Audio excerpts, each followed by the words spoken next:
Então vamos lá? Bom, esse estudo aqui, ele questiona muita coisa do que eu achava que estava certo no mundo dos investimentos. Eu não vou mudar muita coisa do que eu continuo achando que está certo, porque ele foi um estudo feito com países desenvolvidos, a gente vive no Brasil e nossa economia é um pouco mais instável, mas eu quis trazer ele aqui para vocês porque considero que isso é uma coisa transparente da gente fazer, né? E eu não tenho problema nenhum com nunca parar de estudar e com sempre descobrir informações novas e com descobrir que às vezes eu posso estar errado em várias coisas. Não errado porque eu inventei uma informação, mas errado porque as informações se atualizam. Esse estudo foi publicado no dia 10 de julho de 2025. Ele se chama Beyond the Status Quo, né? E aí ele faz uma crítica sobre o aconselhamento de investimentos. É isso que ele vai dizer aqui.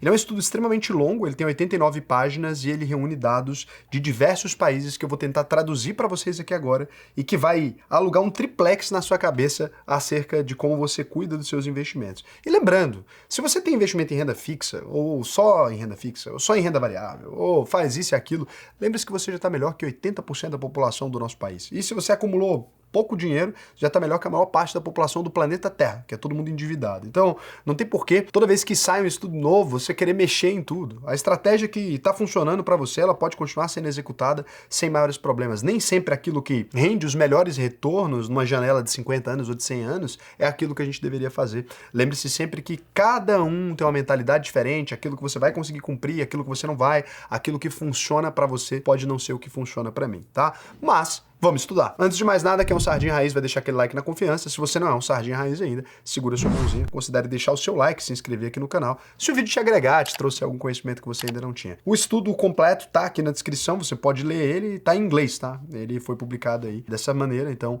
não tem muito o que ser feito. Eu peguei alguns dados aqui pra gente poder discutir. Então o que esse estudo vai dizer aqui pra gente? 3 pesquisadores, eles reuniram 134 anos de dados de 39 países diferentes e descobriram que 2 regras mais ensinadas sobre a aposentadoria aí estão completamente erradas. É isso, as 2 regras que são ensinadas. Isso ensinadas no mercado americano, porque no mercado brasileiro a gente tá muito longe do errado ainda, né? A gente tem mais de 1 trilhão em poupança, lembra disso. Então se você pegar aí, não sabe nada sobre investimento, você abrir qualquer vídeo sobre investimento, ou encontrar qualquer livro que seja que vai falar sobre o assunto, eles vão dizer para você 2 coisas, né? O primeiro, diversifique entre ações e renda fixa, nunca coloque todos os ovos na mesma cesta, misture ações de bolsa, né, que rendem mais, mas oscilam, com títulos do governo, preferencialmente, ou com renda fixa privada também, que rendem menos, mas são mais previsíveis. Esse é o jeito mais responsável de se investir.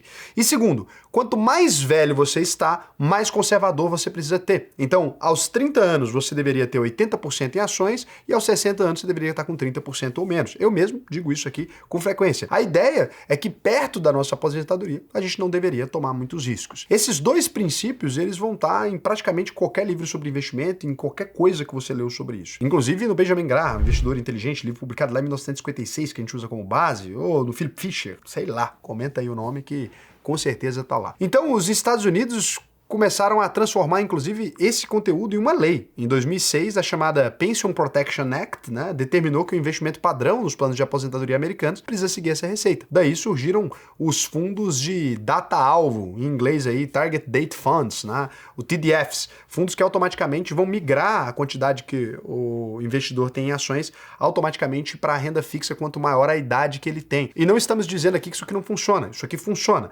Hoje, 83% dos americanos têm um plano de aposentadoria num fundo desse tipo e 58% colocaram todo o dinheiro num único TDF aí.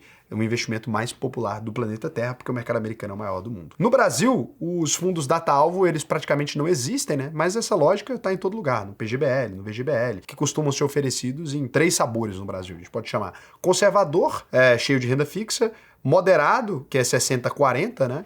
E agressivo, que é mais em ações, mas ainda a menor parte. E o conselho universal dos gerentes de banco, assessores de investimento, comece no agressivo quando você é mais jovem e vá migrando conforme a sua data. E o que esses fundos fazem na prática, né? Para entender o que a gente tem aqui como avaliação, a gente precisa olhar como esses fundos funcionam. Se você nasceu em 1990, por exemplo, e pretende se aposentar em 2055, você compra um fundo 2055 e aí o gestor define a trajetória, né? Começa pesado em ações e vai removendo aos poucos.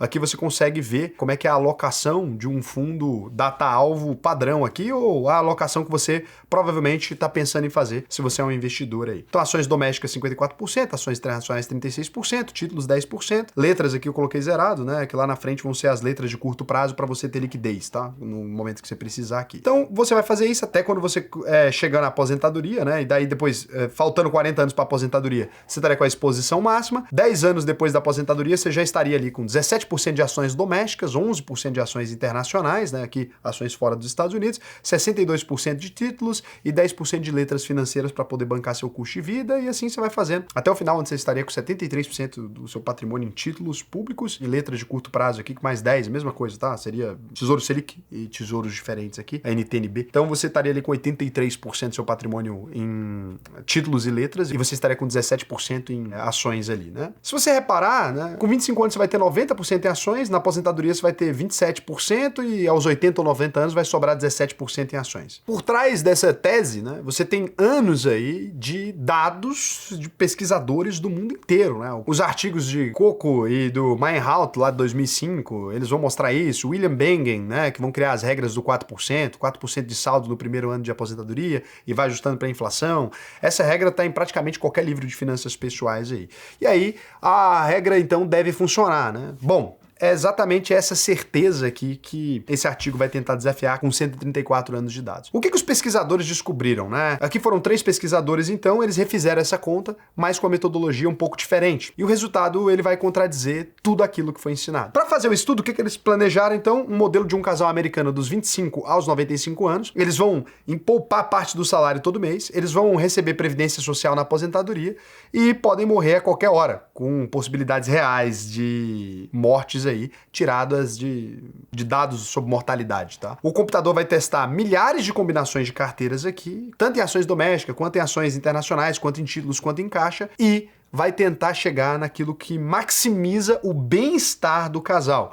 O bem-estar vai ser medido pelo consumo durante a aposentadoria e mais herança deixada na morte. Ou seja, eu posso viver melhor na minha aposentadoria e vou deixar uma herança maior quando eu morrer. Tudo ajustado pela inflação, né? Então não vão fazer aqui uma ideia simplesmente de ver qual número sobe mais, mas também colocar aquilo que tem um poder de compra mantido. Essa combinação de carteira ela vai ser testada em 1 milhão de simulações diferentes. Cada simulação é uma vida possível que você vai levar. Então, por exemplo, essa daqui tem uma crise nos primeiros anos, essa daqui não tem crise nos primeiros anos, essa daqui tem um período de inflação no país que aconteceu gigantescamente, essa daqui a pessoa morreu nessa data específica com 35 anos, essa outra morreu com 45, então é 1 milhão de vidas variadas aqui. O resultado deveria ser uma versão um pouco mais refinada do conselho que a gente tem hoje, né? Então, quando pegaram essa carteira e foram observar, independente da idade, as carteiras que mais geraram bem-estar, ou seja, mais geraram poder de compra para os casais ali, foram as carteiras com mais ações em qualquer momento da vida. Então aqui, na hora que você pega o gráfico, olha como o gráfico realmente ficou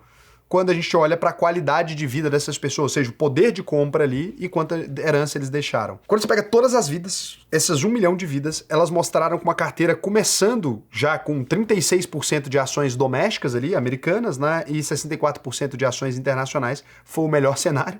E assim, para todas as idades vai permanecer mais ou menos a mesma coisa. 100% em ações na maior parte do tempo, com exceção dos 64 anos aos 70 anos, onde eles usaram um pouco de letras ali, teria sido melhor para você ter um pouco mais de poder de compra, né?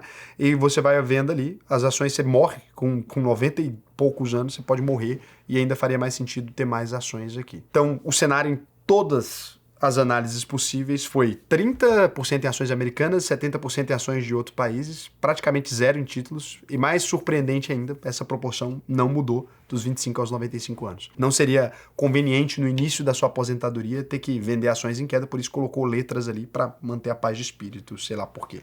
Então, quais são as dúvidas que vão vir aqui imediatamente depois de ler esse estudo, e daí eles vão passar o tempo todo tentando explicar esse estudo aqui para você de alguma maneira, né? A primeira regra que vai me vir na cabeça, e o primeiro problema que vai vir na sua cabeça também é, e se você tiver com 100% em ações, nos 70 anos de idade, a bolsa cair 40% de uma vez, né? O que aconteceria?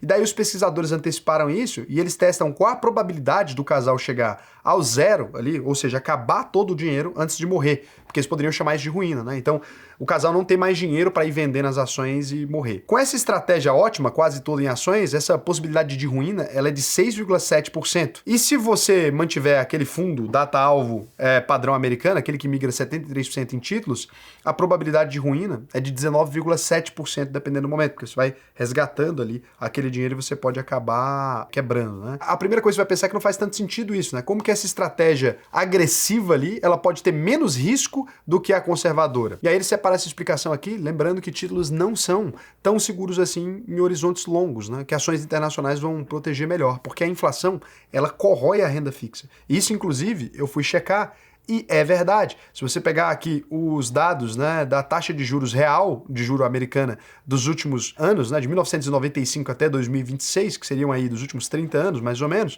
você vai perceber que a taxa de juro real dos Estados Unidos foi menos 0,15%. Então, na prática, quando a gente vai olhar para países desenvolvidos, a taxa de juros fica abaixo, né, até do que permite retiradas. Nesse caso, você estaria desvalorizando o seu patrimônio. Então, os títulos públicos, né, o tesouro aí, como a gente chama no Brasil, ele é mais arriscado em horizonte longo, né? Então, aqui eles criam uma medida estatística chamada razão da variância, que vai mostrar para você o seguinte: se você olhar para um ativo em 30 anos, ele é mais arriscado por ano do que no horizonte de um ano apenas, ou ele é menos arriscado? E daí, quanto mais você estica a curva do tesouro, mais arriscado ele é, porque a inflação dos países, necessariamente, ela anda subindo, né? E a taxa de juros não tem acompanhado. Então, quando a gente olha títulos governamentais versus ações internacionais, por exemplo, os títulos públicos americanos eles se tornam mais arriscados, né, de perder para a inflação a cada ano que passa, e não menos. No horizonte de 30 anos, então, eles vão ficar mais de 2 vezes mais voláteis também do que no horizonte de um ano. Lembra que título público oscila de acordo com a marcação a mercado. Já as ações internacionais, elas ficam menos voláteis a cada ano. Elas caem para 75% da volatilidade de um ano, né? Então elas vão ficar cada vez menos voláteis aqui. E quando a gente vai olhar para as ações, elas ficam muito menos voláteis do que elas eram lá atrás. Então,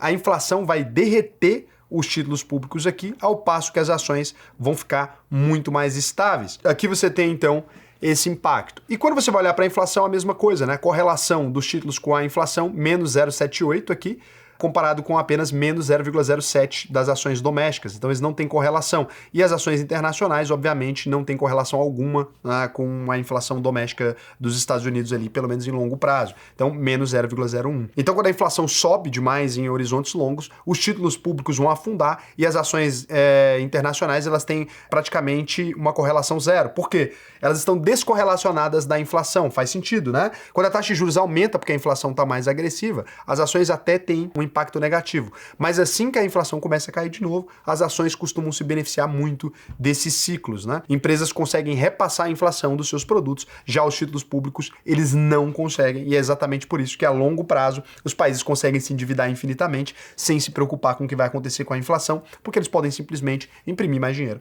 para fazer a rolagem da dívida e pagar mais e mais, e pagar com mais tempo, né? Então, a inflação ela é benéfica para os governos e necessariamente é correto afirmar que os governos vão querer níveis de inflação. E aqui eles tentam explicar por que os modelos matemáticos atuais, essa sabedoria convencional, erram, né? A primeira regra que eles vão falar é que esses estudos consideram que os retornos são independentes mês após mês, como se cada mês fosse um novo mês que começa a história de novo, sem considerar o que aconteceu antes. E isso vai facilitar a matemática, né? E a maioria dos estudos também vão considerar somente ativos domésticos, ou seja, somente ativos americanos. Se você tem ações americanas e títulos americanos no menu, né, só tem essas duas coisas, a melhor forma de diversificar é misturar as duas coisas. Quando você olha para ações internacionais, surge uma alternativa melhor. E aí, né, o artigo ele vai consertar essas duas coisas. Você não tem que investir só na economia americana, você tem que investir também fora dela. E assim, em horizontes longos, né, os títulos ficam mais voláteis por anos, os títulos afundam contra a inflação e ações internacionais vão depender menos da economia americana. É uma obviedade, mas que esses caras trouxeram agora, né? E aí, quanto custa para você seguir o conselho errado? O que eles tentaram pegar aqui é que se você poupar apenas 10% investindo 100% em ações ou ações internacionais, você já teria, né, um resultado legal nos estudos deles. E para compensar isso, se você for investir igual se investe no mercado americano atualmente, você precisaria poupar 16,27% de todo o seu patrimônio. Se você balancear 60-40, você precisaria poupar 19,44%. Se você investir somente em ações americanas, 16,42%. Se você investir somente em títulos públicos, você teria que poupar até 56,71% do seu salário para compensar. Ou seja, seguir essa estratégia de alocação mais em ações te geraria um retorno melhor. Agora, nesse ponto aqui é que os números são chocantes, né? Se você seguir aquilo que os americanos estão fazendo ali, 83% dos americanos fazem, né? E que a maior parte dos brasileiros que aprenderam a investir também fazem, você precisaria de 16,27% de poupança. É 63% a mais do que você precisaria seguir na estratégia que chamaram de ótima, que é essa estratégia boa de 100% ali em ações, né? Em termos práticos, você ganha 8 mil por mês, a estratégia ótima vai exigir apenas R$800 de poupança mensal e o TDF, que é a estratégia do jeito americano hoje, vai exigir R$1.300, a diferença de R$500 por mês, ou 6 mil por ano, ou 240 mil ao longo de 40 anos de carreira. Tudo isso por seguir o conselho tradicional em vez de seguir o otimizado. E não é só sua poupança que vai sofrer, né?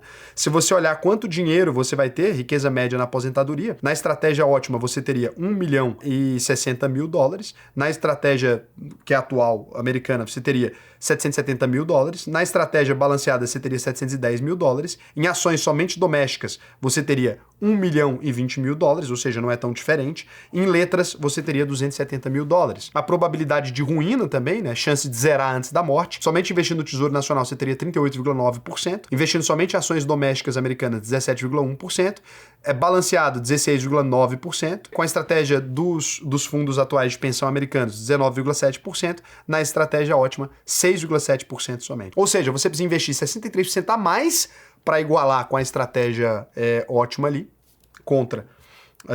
pesando contra, né, esse modelo de estratégia atual, de diversificar. 3 vezes mais de chance de ruína no TDF do que na ótima, e menos 73% de herança deixada aí para os seus filhos, né, seguindo essa estratégia. E aí todo mundo deve estar pensando, Raul, mas e se for sorte, e se os pesquisadores fizeram ali algum tipo de seleção e etc, e que não vai poupar? Eles anteciparam essa crítica aí, né, antecipando mais de 30 variações diferentes. Eles refizeram as contas sem os dados americanos, refazem a conta com aposentadoria aos 62, 67, 70 anos, para investidores mais avessos ao risco, para muito menos avessos, para casais homossexuais, solteiros, com renda alta e baixa, porque muda a expectativa de vida, permitindo empréstimos com a regra dos 4% trocada por 3% e por 5%, né, gastando 4% ali ao ano do seu patrimônio, lembrando que é isso que é a regra dos 4%, eu falei lá atrás e não expliquei. Refazem também usando só dados depois da Segunda Guerra Mundial. Por quê? Porque ninguém vai viver 130 anos. Razoável, né? E quando eles refizeram aqui as 30 variações, o peso ótimo em títulos governamentais é 0, em todas. O peso em ações oscila entre 27% e 45% e o restante vai para ações internacionais. Então o resultado, se tratando de mercado americano, ele é extremamente robusto e definitivo. Você observa ali, você não vai conseguir perceber nenhuma outra versão que seja possível ter mais dinheiro, acumular mais dinheiro ali. O que não é considerado, acho que por esse estudo aqui, porque ele se propõe a ser apenas um modelo matemático, e modelos matemáticos são muito bons. Ele não considera que se eu tô com o meu patrimônio 100% em ações, muito provavelmente eu não vou conseguir dormir tranquilo, não vou ter paz, não vou trabalhar da mesma forma, não vou ser promovido da mesma forma e no ano que tá caindo eu vou ter uma vida muito mais miserável, né? O que eles consideram bem-estar é você simplesmente ter poder de compra. Se eu tiver que vender as minhas ações para poder bancar o meu estilo de vida desempregado, eu tenho certeza que minha paz de espírito, vendendo elas em queda, não é a mesma que vendendo o título público. Quando a gente vai falar de Brasil, os números são ainda piores, porque no Brasil, dependendo dos momentos que você pega, às vezes o CDI passa 20 anos ganhando da Bolsa. É verdade que a longo prazo a Bolsa brasileira venceu inclusive a Bolsa americana. Você pega de 1970 até aqui e venceu. Mas como é que você vai se organizar com relação a isso, né? Outra coisa é, o provisionamento disso, de ter que ficar fazendo a venda de ações mensalmente aqui, vai gerar um imposto, vai gerar um monte de características aqui que são nocivas para o patrimônio a longo prazo. Então eu achei o estudo extremamente interessante, eu quis trazer para vocês aqui porque eu acho que ficou muito legal. Eu transformei parte disso em gráficos aqui para facilitar a visão de vocês. Acho que é um dos estudos mais legais que eu vi nos últimos tempos, né? Muito fora da caixa. Ele propõe sim uma reflexão para quem hoje tem 0 em ações, te mostrando que você está correndo um risco gigantesco. Acho que esse é o cenário quando você está olhando para o mercado americano. Eu vou tentar fazer uma pesquisa depois no Brasil com algumas coisas similares, né? É óbvio, sem todo o rigor científico que eles usaram aqui, tentar trazer para os nossos dados, considerando ações americanas, considerando ações de outras partes do mundo, que para a gente o que é doméstico é o contrário do que é para eles, né? Para a gente o mercado doméstico americano é nosso mercado internacional e vice-versa aqui, né? Para eles aqui o Brasil seria um país no máximo exótico, nem entraria nessa conta. Mas eu achei extremamente interessante o quanto a gente consegue modificar a maneira como você pensa, né? Esse estudo feito com 39 países desenvolvidos mostraram o oposto do senso comum. Eu acho que isso é muito legal quando a gente fala de investimento. Por isso que é importante, você que hoje está aí só em CDB, você que hoje está aí só em tesouro, etc., você entender que essa estratégia, em um ano, você pode ganhar mais que seu amigo que está investindo em bolsa, né? Em 2 anos, em 3 anos, mas a longo prazo é impossível. Eu falo que é impossível sempre ganhar de ações por uma questão muito objetiva. Se a taxa de juros de um país for maior do que a capacidade dos negócios de crescer, ou a taxa de correção de aluguel, ou qualquer outra coisa, quando a gente está falando de fundos imobiliários, necessariamente o país quebraria. Não tem como, porque o Brasil ele arrecada dinheiro das empresas, né, para pagar a taxa de juros dele, mesmo fazendo uma rolagem de dívida. Ele precisa fazer uma arrecadação. Se a economia começar a não gerar mais esses estímulos, em um ano ok, em 2 anos ok, em 10 anos não dá. A gente chegaria num ponto que teria desemprego em massa, não compensaria mais fazer absolutamente nada, todo mundo vai pegar o dinheiro e colocar simplesmente na Selic e viver de renda. Só que tem uma limitação disso, né? Não sei se vocês sabem, mas se a gente não trabalhar, o Brasil não tem como honrar as dívidas dele.